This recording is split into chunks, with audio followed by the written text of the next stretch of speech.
Hello दोस्तों, स्वागत है आपका अपने चैनल नॉलेज सीट पे। और आप सभी को 2023 की नववर्ष की हार्दिक शुभकामनाएं। और उम्मीद करते हैं कि आपका 2023 बहुत ही अच्छा था जाए और बहुत ही उन्नति करें आप और अपने ड्रीम्स अचीव करें।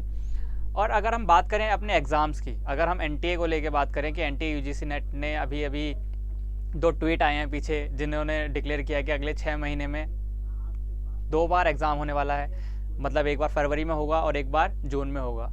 फरवरी का एग्ज़ाम जो है 21 से शुरू है, मतलब कि अगर आज की डेट से देखा जाए तो आपके पास सिर्फ 50 दिन है। तो आपके नेक्स्ट 50 दिन किस तरीके से होने वाले हैं, क्या आपकी स्ट्रैटेजी होने वाली है। हो सकता है काफ़ी सारे बच्चे पैनिक हो गए हों और हो सकता है काफ़ी सारे बच्चे ऑलरेडी स्ट्रैटेजी बना के चालू कर चुके हों। अब जैसे हमें पता है कि आज 1 तारीख है, ठीक है, आज 1 तारीख है, मतलब क्या है कि अब हमें क्लियर है कि पिछला जो जाना था वो 2022 में जा चुका है। अब 2023 में क्या है, हमारा डायरेक्ट टारगेट है 21 फरवरी कि तब हमारा क्या होगा, पहला एग्ज़ाम होने वाला है। अब उस एग्ज़ाम के लिए हमें स्ट्रैटेजी चाहिए, किस तरीके से हमें मार्क्स लाने हैं, किस तरीके से हमें क्लियर करना है, जीआरएफ पाना है। तो इसी के लिए मैं भी आपको छोटा सा मतलब अपना एक्सपीरियंस बताने के लिए कोशिश करूँगा कि मैंने किस तरीके से जीआरएफ किया या किस तरीके से मैंने स्ट्रैटेजी किया।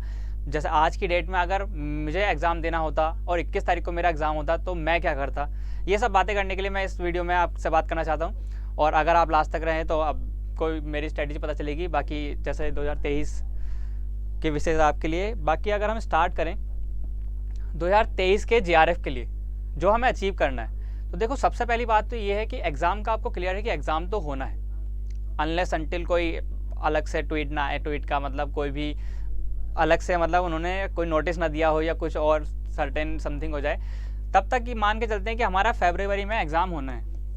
Feb 21 ये हमारा टारगेट होने वाला है।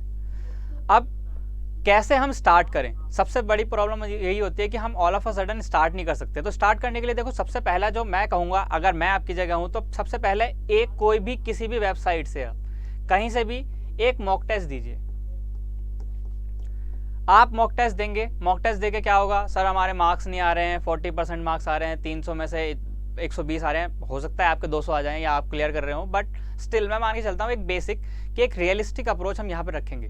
रियलिस्टिक अप्रोच आपके हो सकता है कि 300 में से मान लेते हैं 110 नंबर आ रहे हैं, ठीक है, कोई इशू नहीं है। किसी के हो सकता है 200 मार्क्स आ जाएं। तो देखो दोनों कंडीशन में हमें अपने इमोशंस नहीं खोने, इसमें डिमोटिवेट नहीं होना है और उसमें ओवर मोटिवेट नहीं हो जाना है, ठीक है। हम दोनों को एक बेस लाइन मान के चलेंगे कि हम करंट पोजीशन में कहाँ पर हैं। जैसे अगर मैं बताऊं कि मैं जिस टाइम पे प्रिपरेशन कर रहा था या आज की डेट में भी मैं बताऊं, तो कुछ इंपॉर्टेंट टॉपिक्स हैं जो हर यूनिट से हमें मिनिमम पढ़ के जाने ही हैं। ऐसा नहीं है कि हम कोई भी यूनिट छोड़ के चले जाएं पूरी, या किसी टॉपिक से किसी यूनिट को ही पूरा पढ़ लें 100%। इससे बढ़िया है कि हम कुछ एक सर्टेन टॉपिक्स जो कि मॉक में या PYQs में पिछले एनटीए के एग्ज़ाम दिए हैं, उनमें 2020 में, 21 में, 22 में, जिसमें भी एग्जाम में दिए हैं, सब में कुछ ना कुछ टॉपिक्स कॉमन होते हैं। तो वो टॉपिक्स निकालने की हम कोशिश करेंगे। जैसे कि मैंने अगर आपके लिए कुछ टॉपिक्स निकाले हैं तो आप देख सकते हैं कि ये हमारी यूनिट्स हैं। शायद कलरफुल ज़्यादा हो गया या मिक्स ज़्यादा हो गया, तो मैं इसको थोड़ा अलग कर देता हूँ एक बार, कि जैसे ये हमारा 2 पार्ट हो गए, ठीक है भाई। ड्राइंग थोड़ी ज़्यादा खतरनाक है, इसलिए इससे डरना नहीं है। समझने की कोशिश करते हैं कि किस तरीके से मैंने टॉपिक्स डिवाइड किए। देखो सबसे पहली यूनिट हमारी टीचिंग में हमारे पास ये टॉपिक्स मतलब ऐसे हैं कि जो एग्जाम में आने ही आने हैं। जैसे कि अगर आपको देख रहा है तो यहाँ पे पहला है levels of teaching, characteristics, adult वगैरह और एडोलेसेंस के कौन से कैरेक्टरिस्टिक्स होते हैं, ठीक है। इवैल्यूएशन सिस्टम होता है, टीचिंग सपोर्ट सिस्टम होता है, CBT, CBCS, ये सब टॉपिक क्या है, ये आते ही आते हैं। इनसे क्यों छोड़ के जाना, तो मतलब ये है कि तुम अपने मार्क्स डिडक्ट करवा रहे हो खुद ही। सेम रिसर्च एप्टीट्यूड में टाइप्स आते हैं, स्टेप्स आता है, सैम्पलिंग, थीसिस के टाइप, ठीक है, और फिर एथिक्स के आते हैं। ये तो मतलब बिल्कुल बेसिक पॉइंट है कि ये तो आते होंगे। बाकी आपको पता है कि रिसर्च एक बहुत वास्ट यूनिट है, मतलब बहुत ज़्यादा इससे आ सकता है। बट हम मान के चल रहे हैं कि कुछ टॉपिक्स जो बिल्कुल नहीं छोड़ने हैं, मैं वो बताना चाह रहा हूँ आपको, ठीक है ना। अगर आप बेसिक से स्टार्ट करें तो मिनिमम आप ये तो पढ़ के जाएँ।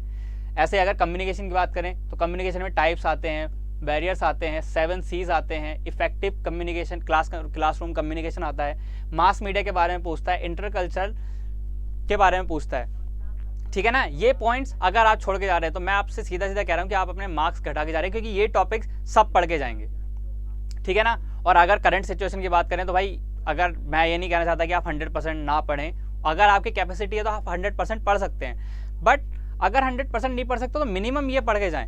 ये हो सकता है, ये हो सकता है नहीं, ये होगा कि आपका 70% कवर कर देगा जितने टॉपिक्स यहाँ पे लिखे हुए हैं। ठीक है, जैसे मैथ्स में बात करें, percentage, average, profit loss, CI/DI, CISI, simple interest, compound interest, direction, reasoning का पार्ट हो गया, letter series, number series, blood relation, time, speed and distance and time and work, दोनों अलग अलग यूनिट्स हैं बट दोनों की वेटेज बहुत ज़्यादा है। ठीक है ना, दोनों से काफ़ी सारे क्वेश्चन पूछे जाते हैं। फिर अगर बात करें लॉजिकल रीजनिंग में तो इंडक्टिव, डिडक्टिव रीजनिंग पूछी जाती है, स्ट्रक्चर पूछा जाता है, मूड्स फिगर पूछे जाते हैं, आर्ग्यूमेंट्स के टाइप पूछे जाते हैं, सिलोगिज्म, स्क्वायर ऑफ अपोजिशन से बहुत ज़्यादा क्वेश्चन आते हैं डायरेक्ट। ठीक है, इसी में पार्ट है इंडियन लॉजिक। मैंने इसको अलग से इसलिए लिखा है क्योंकि इससे आजकल क्या हो रहा है कि 3+ क्वेश्चन तो इंडिविजुअली पूछ जा रहे हैं, तो एक ऑलमोस्ट एक नई यूनिट जैसी हो गई है, बट ये दोनों एक ही यूनिट है, अलग अलग कंफ्यूज नहीं होना। इसमें क्या आता है, स्कूल्स के बारे में पूछा जाता है, फिर उसमें न्याय आ जाता है, परमानास के बारे में पूछा जाता है जो 5 टाइप के होते हैं, वैलिड, इनवैलिड पूछा जाता है, फैलिसीज पूछी जाती है, व्याप्ति, हेतावास, इन सब के बारे में पूछा जाता है। ठीक है,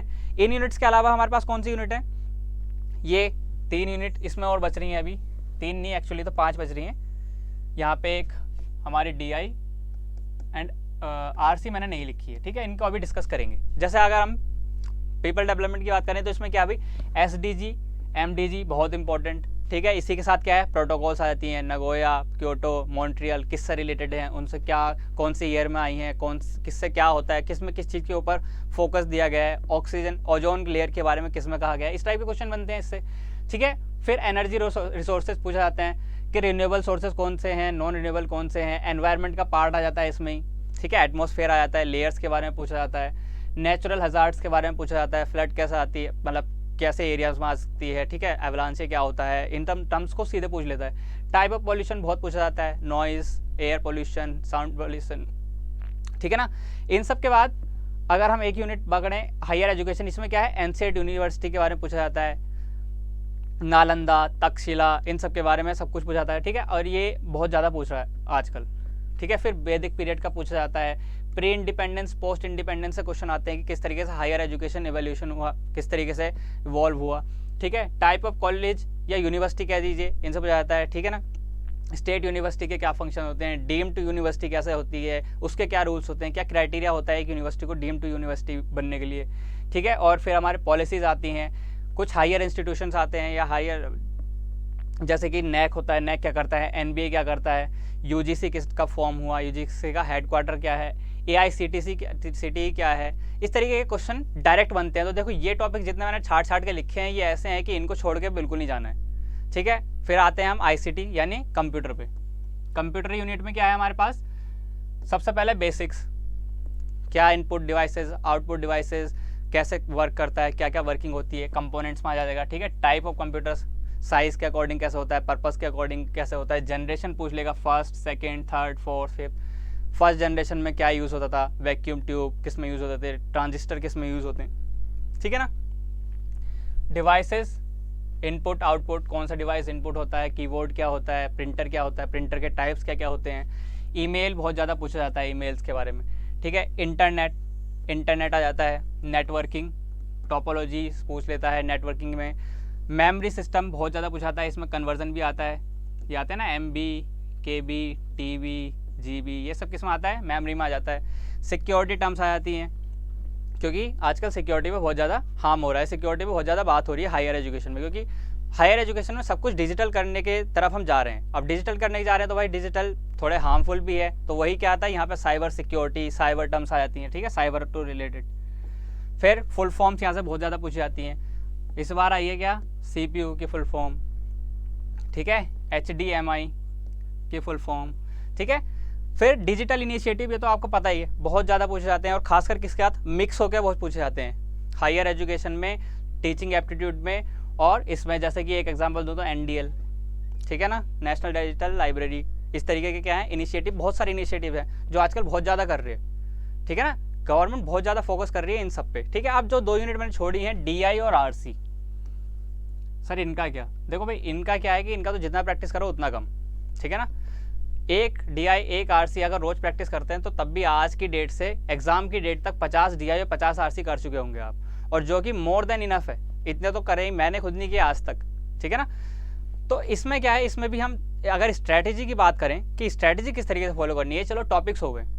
ठीक है ना, अब स्ट्रैटेजी की अगर बात करें कि मैं अपनी स्ट्रैटेजी बता सकता हूँ, मुझे किसी और का नहीं पता है, एक जनरल स्ट्रैटेजी मुझे नहीं पता कि किस तरीके से फॉलो करना है। बाकी तो यही है कि पढ़ते रहो, प्रैक्टिस करते रहो और सॉल्यूशन मिल जाएगा। बट अगर मैं अपने अकॉर्डिंग बताऊँ थोड़ा सा, तो देखो मेरे अकॉर्डिंग क्या है ना, मेरे अकॉर्डिंग ये इस तरीके से है कि मैं एक मॉक दिया, ठीक है, आज की डेट में मॉक दिया, आज है 1 जनवरी, ठीक है ना, मैंने मॉक दे दिया, मेरे मार्क्स आए, मॉक देने के बाद मान लेते हैं 110। ये इम्पोर्टेंट नहीं है, इम्पोर्टेंट क्या है कि मैंने किस यूनिट में कितना परफॉर्म किया, अपने अकॉर्डिंग बना सकते हैं। इसमें भाई जनरली मान के चलते हैं, चलो 5 क्वेश्चन आ रहे हैं, जो कि आजकल रहा नहीं है क्योंकि मिक्स होके आ रहे हैं, बट मैं इतना पता लगा सकता हूँ कि 5 क्वेश्चन में से मैंने कितने क्वेश्चन किए, 5 क्वेश्चन में से मैंने कितने क्वेश्चन किए या कितने मैं अटैम्प्ट नहीं समझ पाया। तो मैं कह सकता हूँ कि मैं 4 क्वेश्चन तो समझ में आए कि हाँ टीचिंग में से कहाँ से, एक टॉपिक का पता ही नहीं चला कि कौन से यूनिट से आ गया। ये सिर्फ इसका एग्जांपल दे रहा हूँ, हो सकता है आपका मैथ्स का कि मैथ्स के भाई 5 क्वेश्चन आए, ठीक है, एक CISI का था, ठीक है, आराम से कर दिया, परसेंटेज का था ऑलरेडी हो गया, ठीक है, जैसे प्रॉफिट लॉस आया मैं ब्लैंक हो गया क्योंकि मुझे आता ही नहीं था। तो आप इस तरीके से एक चार्ट बना सकते हैं, जिस तरीके के जैसे मैंने चार्ट बनाया है अगर अपने लिए, तो मैं देखो ये चार्ट बताता हूँ, अभी सिर्फ इस पार्ट को देखना, इस पार्ट को अभी मत देखो। फर्स्ट ऑफ ऑल क्या है, टीचिंग एप्टीट्यूड, ये सारी यूनिट्स लिख ली मैंने एक मॉक दिया जिसमें क्या हुआ कि मेरे 50% मुझे लगा कि हाँ मुझे आज की डेट में 1 जनवरी को मुझे टीचिंग एप्टीट्यूड में 50% आता है, कि 50% कॉन्सेप्ट में मैं आराम से कर सकता हूँ। हो सकता है कुछ भी 50% हो, कोई से टॉपिक्स हो, ऐसी रिसर्च में ऐसी सभी यूनिट्स में कुछ ना कुछ परसेंटेज होगा।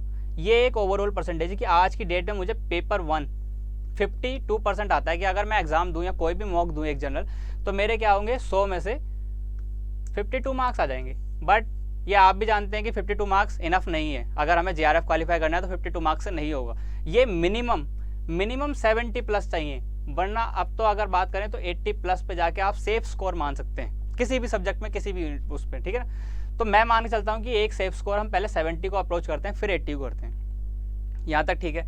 अब मैं बना चुका हूँ, ठीक है ना, ये मैट्रिक्स मैं बना चुका हूँ अपने अकॉर्डिंग। अब मेरा कुछ टारगेट है, टारगेट क्या है, देखो एग्जाम होने वाला है 21 को, मैं 21 तक नहीं ले रहा हूँ, मैं ले रहा हूँ किसको, 18 को टारगेट मान के चल रहा हूँ कि अगर कोई गैप रहता है तो मैं उन 3 दिनों में कवर अप कर लूँ, या 5 दिन का कर सकते हैं, या हो सकता है आप 15 तक बनाएं, 10 तक बनाएं, आपके ऊपर है कम्प्लीटली। मैं चाहता हूँ कि टीचिंग एप्टीट्यूड में मैं ज़्यादा टाइम नहीं दे सकता, या मुझे लगता है कि टीचिंग एप्टीट्यूड में ज़्यादा नहीं कर सकता, मैंने ज़्यादा नहीं बनाया, मैं रियलिस्टिक की बात कर रहा हूँ। यहाँ पे इस कीवर्ड को अच्छे से लिख लेना, रियलिस्टिक। हमेशा इस मैट्रिक्स को अगर फॉलो करना है तो तुम्हें रियलिस्टिक रहना पड़ेगा। अगर रियलिस्टिक नहीं रहोगे और इसे बनाओगे तो मुझे नहीं लगता कि ये आपको फॉलो करेगी, ठीक है। रियलिस्टिक का मतलब क्या है कि देखो मुझे लगता था कि भाई टीचिंग एप्टीट्यूड 50% आता है, मैक्सिमम 70% तक पहुँच सकता हूँ, मुझसे कवर नहीं होगा पूरा कि 100% सारे टॉपिक पढ़ लूँ, सब चीज़ आ जाए मुझे। तो क्या हुआ, मैंने सिर्फ रखा 70% का टारगेट। सेम रिसर्च का 50 में था, मैं 70, हो सकता है कि कोई 80 पे ही पहुँच जाए। मैं नहीं कह रहा कि 70% एक हार्ड एंड फास्ट है कि 70% पे ही जाना है। और 70% का सर मतलब क्या हुआ कि मतलब क्वेश्चन तो 5 आएंगे, 70% का क्या है। तो ये आप एक एस्टिमेटेड रेशियो निकाल सकते हैं कि ये था भाई 5 में से लगभग 2 क्वेश्चन में ठीक कर सकता था, और यहाँ पे आते आते कितना हुआ कि ये 3 या 4 हो गया।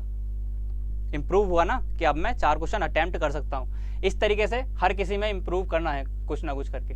RC आज की डेट में मान लेते हैं 60%, और 90% इसलिए बोल रहा हूँ क्योंकि हमारे पास 50 दिन है। 50 दिन तक अगर हम प्रैक्टिस करें तो आराम से हम इसके क्या हो सकते हैं 90%, मतलब कि 4 से 5 क्वेश्चन ठीक कर सकते हैं। और जो कि हमें करने ही है कि ये तो इतनी सर्टेन यूनिट है कि 5 क्वेश्चन इसमें और 5 क्वेश्चन DI में हमें करने है कि 10 क्वेश्चन तो हमें सिक्योर करने, ठीक है ना। इनके मार्क्स हम गवा नहीं सकते। देखो अगर आपको ये मैट्रिक्स समझ में आ रही है तो समझ में आ पा रहा होगा कि मैं किस तरीके से इम्प्रूव कर रहा हूँ। हर सब्जेक्ट में मैंने कुछ ना कुछ इम्प्रूव किया अपने आप को। मैं ना 100% पे पहुँच रहा हूँ और ना ही मैं 50% से नीचे रह रहा हूँ। देखो यहाँ पे हायर एजुकेशन में मैं मान रहा हूँ कि आज की डेट में मुझे 20% आता है, बट यहाँ पे क्या किया 60%, मतलब कि मैं कह रहा हूँ कि मैं 3 क्वेश्चन तो अटैम्प्ट करके आऊँगा।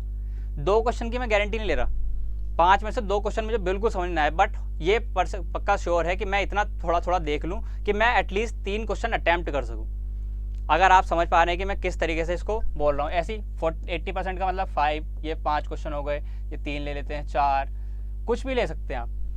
अब आप काउंट करेंगे तो कुछ मिला के 75 से 80% तक आपका यहाँ पे गोल, इसको मैं बोल रहा हूँ क्या कि ये मेरा गोल होने वाला है। कब? 18 तारीख को जब मैं कोई मॉक दूं तो मेरे 80% या 75% मार्क्स आने चाहिए। मतलब कि मेरा लगभग इतने टॉपिक्स कवर हो जाएंगे कि मैं इतने क्वेश्चन अटैम्प्ट कर सकता हूँ, किसी में 4, किसी में 3, किसी में, ये यूनिट वाइज बता रहा हूँ, ठीक है ना। अगर यहाँ तक आपको बात समझ में आई है तो आप आगे देख सकते हैं या फॉलो कर सकते हैं। अगर नहीं समझ में आई तो आप यहीं पे छोड़ सकते हैं। देखो, मैं किसी को ये नहीं कह रहा हूँ कि इसी को फॉलो करना है, बट मैं बता रहा हूँ कि मैंने किस तरीके से बोला। ये मेरे पास टाइम टेबल मेरी आज भी मेरे पास पड़ी हुई है, ठीक है, उसी को देख के मैं बता पा रहा हूँ, ठीक है। और ये फॉलो की हुई है, इसलिए मैं इसको श्योरली बता भी सकता हूँ कि आप इसको फॉलो करेंगे तो ये थोड़ा सा बेनिफिशियल होगा, ठीक है। अगर मैं बात करूँ कि यहाँ पे किस तरीके से हमें अप्रोच करना है अब, तो देखो ये है मेरी डे डिवाइडेड वाली मैट्रिक्स। यहाँ तक ठीक है ना, इतना हमारा अभी चल रहा है, ठीक है ना, ये हमारा अभी तक चल रहा है। मतलब हम करंट में इस पोजीशन पे हैं 1 जनवरी को, और इस पे हमें पहुँचना है। तो इसके लिए हमें कुछ ना कुछ डे डिवाइड करने होंगे, कुछ ना कुछ आवर डिवाइड करने होंगे। यहाँ पे मैं नहीं कह रहा 15 आवर 16 घंटे आपको एक दिन में पढ़ना है, बिल्कुल नहीं। आपको एक टाइम डिवाइड करना है थोड़ा सा। अब यहाँ पे देखो 2 तरीके से हो सकते हैं, या तो आप कंप्लीट डे एक यूनिट को दें। जैसे मैंने लिखा कि भाई 4 दिन दे रखे हैं, तो हो सकता है कि आप 4 डे कंटिन्यूस सिर्फ टीचिंग पढ़ें। टीचिंग एप्टीट्यूड के 4 दिन पढ़ के आराम से कवर कर दिया। सर 4 दिन पढ़ लेंगे, बाकी का क्या होगा? तो देखो बाकी के लिए सबके लिए डिवाइडेड है, बट इसमें ये खतरा होता है, खतरा कह लीजिए या आप अपने हिसाब से कह सकते हैं इसको जिस तरीके से, कि यहाँ पे क्या होगा, अगर आप इसको शुरू में पढ़ लें 1 से लेकर 4 जनवरी तक, तो 18 फरवरी तक आते आते आप इसको भूल जाएंगे। श्योर है भाई, ह्यूमन ब्रेन है, कितना याद रखेगा? इतना याद रख ही नहीं सकता है। तो हम क्या करेंगे, इसको हम इस तरीके से डिवाइड करेंगे कि हम ब्रेक कर देंगे। जैसे एक दिन में हम एक यूनिट नहीं पढ़ेंगे, हम क्या करेंगे, सब यूनिट को मिक्स करके पढ़ेंगे। या सब यूनिट नहीं कह रहा हूं मैं, 3 यूनिट 2 यूनिट आप ले सकते हैं। जैसे कि मान लेते हैं, 1 मिनट, जैसे मान लेते हैं 2 जनवरी को, ठीक है, मैं क्या पढ़ रहा हूँ, 2 टॉपिक। तो जैसे अगर मान लेते हैं लेवल ऑफ टीचिंग पढ़ लिया, और इसमें क्या पढ़ लिया, बैरियर ऑफ कम्युनिकेशन पढ़ लिया, ठीक है। और क्या पढ़ लिया, अगर हम बात करें कि बेसिक्स ऑफ इंटरनेट पढ़ लिए। सर मिक्स तो नहीं होगा? नहीं, बिल्कुल नहीं होगा। ये टॉपिक्स आपको इस तरीके से चूज करने हैं थोड़े से कि आपके रिलेटेड रहें। ऐसा ना रहे कि बिल्कुल डाइवर्स भाग रहे हैं। क्या क्या एक आपने हायर एजुकेशन जो बिल्कुल नहीं पढ़ी है उसको पढ़ना स्टार्ट कर दिया, दूसरा टीचिंग या रिसर्च पढ़ रहे हैं, कुछ ऐसा जो एक दूसरे से रिलेटेड हो, ठीक है ना। 2 टॉपिक 3 टॉपिक पर डे पढ़ेंगे आराम से। आपकी क्या है कि देखो यहाँ के भी आपका दिन बचेगा, इसका भी 1 दिन और इसका भी 1 दिन आप ले सकते हैं, ठीक हो गया। दूसरा जैसा मैं बता रहा था कि आप कंप्लीट डे ले सकते हैं। तो इस तरीके से अगर आप मैट्रिक्स फॉलो करें तो देख सकते हैं आप ये कितने दिन बैठेंगे। हो सकता है शायद 28 डेज में ही आपका पूरा हो जाए, ठीक है ना। 28 डेज में आपका पेपर 1, इसके हिसाब से आप अपने गोल पे पहुंच चुके होंगे। अगर आप चलो बाई चांस थोड़ा सा लैग करते हैं कि अभी हम यहाँ नहीं पहुंचे, अभी हम सिर्फ 70 पे पहुंचे हैं, तब भी क्या है, आपके पास डेज बच रहे हैं कितने भाई, 20 दिन बच रहे हैं, पूरे 20 दिन बच रहे हैं। उन 20 दिन को आप फिर से डिवाइड कर सकते हैं किस पे, क्योंकि आपका करंट क्या बन चुका होगा, करंट मैट्रिक्स ये बन चुकी होगी, इसको आप हटा देंगे। अब यहाँ से आप दोबारा से गोल बना सकते हैं। हो सकता है यहाँ पे 60 की जगह कितना हुआ हो, 70 की जगह 60 हुआ हो, तो अगली बार आप इसको क्या रख सकते हैं टारगेट में, 70। समझ पा रहे हैं ना कि किस तरीके से स्टेप बाय स्टेप बढ़ने, किस हिसाब से अपनी प्रोग्रेस हम मेजर कर रहे हैं। इसी हिसाब से मैं बढ़ा था।